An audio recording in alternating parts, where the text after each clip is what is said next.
Hi friends, welcome to Shri Kavaya academy. Eenadu news పేపర్లో publish అయినటువంటి important ఆర్టికల్స్ని అయితే మనం చూస్ చేసుకొని వాటిని అయితే ఈ క్లాస్లో మనం కవర్ చేయబోతున్నాం. ఈరోజు మనం కవర్ చేసే ఆర్టికల్స్ చూస్తే ఫస్ట్ ఆర్టికల్ గూగుల్తో చారిత్రాత్మకమైనటువంటి ఒప్పందం. సెకండ్ ఆర్టికల్ నింగిలోకి దూసుకెళ్లి తిరిగి వచ్చిన స్పేస్ ఎక్స్ రాకెట్. ఇది సైన్స్ అండ్ టెక్నాలజీ గురించి మనకు వస్తుంది. బాహుబలి థర్డ్ వన్ వచ్చేసి బాహుబలి రక్షణ క్షేత్రం. ఇది కూడా సైన్స్ అండ్ టెక్నాలజీ కిందకి వస్తుంది. ఫోర్త్ ఆర్టికల్ వచ్చేసి హైకోర్టుకి న్యాయమూర్తుల బదిలీ. ఇది మనకి పాలిటీ కింద అయితే రావడం జరుగుతుంది. ఇప్పుడు ఫస్ట్ ఆర్టికల్ అయినటువంటి గూగుల్తో చారిత్రాత్మకమైన ఒప్పందం అనే ఈ ఆర్టికల్ గురించి మనం మాట్లాడుకుందాం. సాంకేతిక దిగ్గజమైనటువంటి గూగుల్ సంస్థ ఆంధ్రప్రదేశ్ ప్రభుత్వంతో ఒక ఒప్పందం అయితే చేసుకోవడం జరిగింది. దీని ఫలితంగా విశాఖపట్నం తీరాన అమెరికా తర్వాత అతిపెద్ద ఏఏ హబ్ను, ఆర్టిఫిషియల్ ఇంటెలిజెన్స్ హబ్ను అయితే ఏర్పాటు చేయనున్నట్లు తెలుస్తుంది. దీని ఫలితంగా దీనిలో భాగంగా 12 దేశాలకు సముద్ర మార్గంలో కేబుల్ అనుసంధాన కేంద్రం అయితే ఏర్పాటు చేయనున్నట్లు తెలుస్తుంది. దీనిలో భాగంగానే వచ్చే 5 ఏళ్లలో 1.31 లక్షల కోట్ల పెట్టుబడులు అయితే ఆంధ్రప్రదేశ్ ప్రభుత్వానికి రానున్నట్లు తెలుస్తుంది. ఈ ఒప్పందాన్ని ఏపీ సీఎం చంద్రబాబు నాయుడు మరియు కేంద్ర ఆర్థిక మంత్రి Nirmala Sitharaman, Google cloud CEO Thomas Kurian మరియు Google global infrastructure vice president అయినటువంటి వికాస్ కోహ్లీ మరియు ఏపీ ఐటీ మంత్రి నారా లోకేష్ వీళ్ళందరి సమక్షంలో ఈ యొక్క ఒప్పందాన్ని అయితే కుదుర్చుకోవడం జరిగింది. దీని ఫలితంగా వచ్చే 5 ఏళ్లలో $15 బిలియన్ పెట్టుబడులు అయితే రానున్నట్లు తెలుస్తుంది. విశాఖపట్నంలో భారతదేశంలోని మొట్టమొదటి ఏఐ సిటీగా విశాఖపట్నం కానున్నట్లు సమాచారం. ఇంకా మనం చూసుకుంటే నెక్స్ట్ ఆర్టికల్ నింగిలోకి దూసుకెళ్లి తిరిగి వచ్చిన స్పేస్ ఎక్స్ రాకెట్. ఈ ఆర్టికల్ గురించి అయితే మనం ఇప్పుడు డిస్కస్ చేద్దాం. అంతరిక్ష రంగంలో క్రమంగా పురోగతి సాధిస్తున్నటువంటి ఎలాన్ మస్క్కి చెందిన స్పేస్ ఎక్స్ సంస్థ మరోసారి ఒక స్పేస్ రాకెట్ను, స్టార్షిప్ అనే స్పేస్ రాకెట్ను అయితే ప్రయోగించడం అయితే జరిగింది. ఇది అమెరికాలోని దక్షిణ టెక్సాస్ తీరం నుంచి ఈ రాకెట్ను అయితే ప్రయోగించడం అయితే జరిగింది. ఈ రాకెట్ హిందూ మహాసముద్రంలోకి దిగడానికి ముందు అంతరిక్షంలోకి దూసుకెళ్ళిందని సమాచారం అయితే ఉంది. ఈ స్టార్షిప్ అనేది 11వ టెస్ట్ ఫ్లైట్. ఇది 11th టెస్ట్ ఫ్లైట్. దీని యొక్క ముఖ్య ఉద్దేశం ఏంటంటే అంగారక గ్రహానికి ప్రజలను పంపేందుకు దీన్ని అయితే ఉపయోగిస్తున్నట్లు తెలుస్తుంది. అలాగే ఇది రీయూజబుల్ లాంచ్ వెహికల్ అనమాట. ఒకసారి యూజ్ చేసిన తర్వాత మళ్ళీ దాన్ని తిరిగి యూజ్ చేసేందుకు దీని యొక్క ప్రయోగం అయితే చేయడం అయితే జరిగింది. ఇది ఒక ఆర్టికల్. ఈ ఆర్టికల్ ఇంపార్టెంట్ కాబట్టి చాలా ఇంపార్టెంట్ ఆర్టికల్ ఇది. సో దీని గురించి ఒక ఎంసీక్యూ కూడా మనమైతే చూద్దాం. ఈ క్రింది వాక్యాలను అయితే పరిశీలించండి. ఫస్ట్ స్టేట్మెంట్, ఇటీవల స్పేస్ ఎక్స్ సంస్థ తన యొక్క 11వ స్టార్షిప్ను అయితే ప్రయోగించింది. ఫస్ట్ స్టేట్మెంట్ అయితే కరెక్ట్. ఇది 11వ స్టార్షిప్ను అయితే అది ప్రయోగించడం అయితే జరిగింది. రెండవది వచ్చి అమెరికాలోని దక్షిణ టెక్సాస్ తీరం నుంచి ఈ రాకెట్ను నింగిలోకి దూసుకెళ్ళింది. ఎస్, ఇది కూడా కరెక్ట్. ఈ రాకెట్ను October 13, 2025న ప్రయోగించారు. ఎస్, October 13న ఇదైతే ప్రయోగించడం జరిగింది. అంగారక గ్రహానికి ప్రజలను పంపేందుకు దీన్ని ఉపయోగిస్తున్నారు. అంగారక గ్రహానికి ప్రజల్ని పంపేందుకైతే దీన్ని ఉపయోగిస్తున్నారని ఈ యొక్క స్టేట్మెంట్ చెప్తుంది. ఈ స్టేట్మెంట్ కూడా కరెక్టే. ఆ స్టేట్మెంట్ కరెక్ట్ కాబట్టి మనకు ఆన్సర్ ఏమవుతుంది? పైవన్నీ అనేది మనకి ఆన్సర్ అవుతుంది. నెక్స్ట్ ఆర్టికల్ మనం చూస్తే బాహుబలి రక్షణ క్షేత్రం. ఈ ఆర్టికల్ గురించి మనమైతే మాట్లాడుకుందాం. ఇటీవల సినారీలో మనం చూస్తే దేశం మధ్య యుద్ధం అనేది రావడం అయితే పరిపాటిగా అయితే మారింది.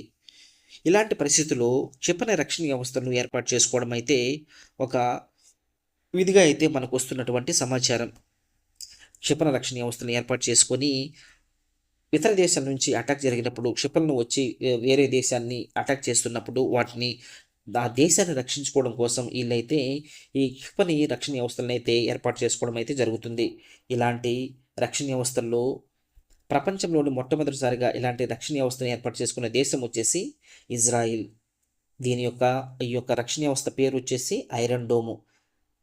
దీనికంటే శక్తివంతమైన రక్షణ వ్యవస్థ ఏర్పాటు చేసుకున్న దేశం అమెరికా. దీని యొక్క రక్షణ వ్యవస్థ పేరు వచ్చేసి క్షిపణి రక్షణ వ్యవస్థ పేరు వచ్చేసి గోల్డెన్ డోమ్. ఇప్పుడు ఇదే కోవలో క్షిపణి రక్షణ వ్యవస్థను సిద్ధం చేసుకోవడానికి చైనా అనేది చాలా ఊళ్ళూరుతున్నట్టు సమాచారం. ఈ చైనా కూడా ఇదే కోవలో చేరుతుంది. ఇది కూడా ఒక అధునాతమైనటువంటి క్షిపణి రక్షణ వ్యవస్థను ఏర్పాటు చేసుకోవడానికి ఇది పావులు కదుపుతున్నట్లు సమాచారం. ఇది చాలా శక్తివంతమైనదని, ప్రపంచంలోని ఏ మూల నుంచి అటాక్ చేసినా, క్షిపణిని అటాక్ చేసినా ఇది పసిగట్టి వాటిని నాశనం చేయగలదని సమాచారం. అయితే ఈ చైనా తయారు చేస్తున్నటువంటి ఈ క్షిపణి రక్షణ వ్యవస్థ పేరు ఏంటంటే distributed value warning detection big data platform.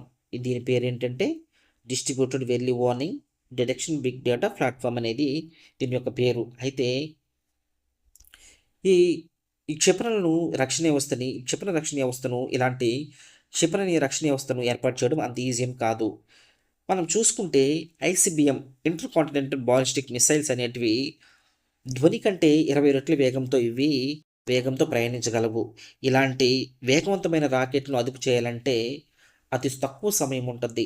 దీనికి ఇలాంటి తక్కువ సమయంలో వాటిని పసిగట్టాలంటే మన దగ్గర వందలాది శాటిలైట్ని అయితే వాటికి కాపలాగా పెట్టాల్సిన అవసరం ఉంటుంది. అలాగే మనకి ల్యాండ్లు కానీ ఇప్పుడు భూమి మీద కానీ, సముద్రంలో కానీ, ఆకాశంలో కానీ ఒక వ్యవస్థనైతే కూడా ఏర్పాటు చేయాల్సిన అవసరం ఉంటుంది.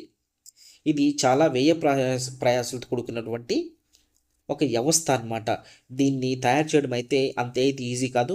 మరి చూద్దాం చైనా ఇలాంటి వ్యవస్థను తయారు చేస్తుందో లేదని. దీని గురించి కూడా మనం ఒక ఎంసీక్యూ చూస్తే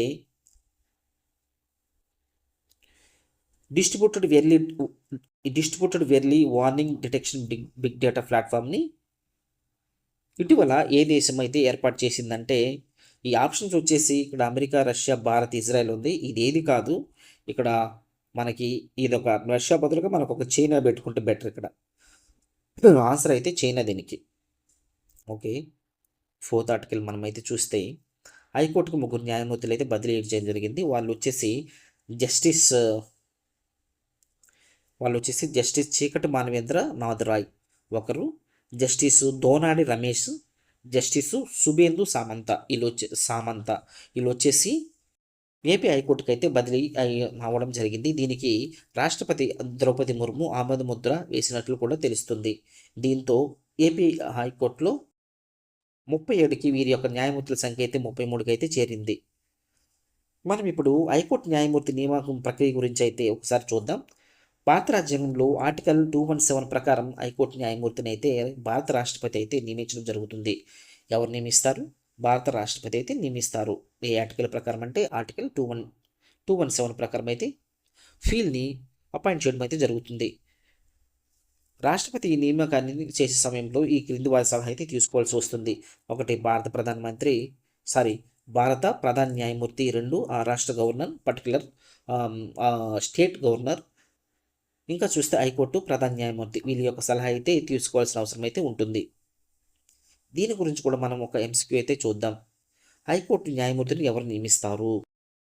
ఫస్ట్ ఆప్షన్ వచ్చేసి సుప్రీంకోర్టు ప్రధాన న్యాయమూర్తి, సెకండ్ ఆప్షన్ రాష్ట్రపతి, థర్డ్ ఆప్షన్ గవర్నరు రాష్ట్రపతి సలహా మేరకు, 4th ఆప్షన్ వచ్చేసి ప్రధానమంత్రి. ఆన్సర్ వచ్చేసి మనకి రాష్ట్రపతి అయితే నియమిస్తారు. సో ఇది ఈరోజు మనం కవర్ చేసినటువంటి ఇంపార్టెంట్ ఆర్టికల్స్. సో ఫ్రెండ్స్, ఈ కంటెంట్ మీకు నచ్చినట్లయితే మీరు నా ఛానల్ అయితే సబ్స్క్రైబ్ చేసుకోండి. అలాగే మీ ఫ్రెండ్స్కి అయితే షేర్ చేయండి. Thank you.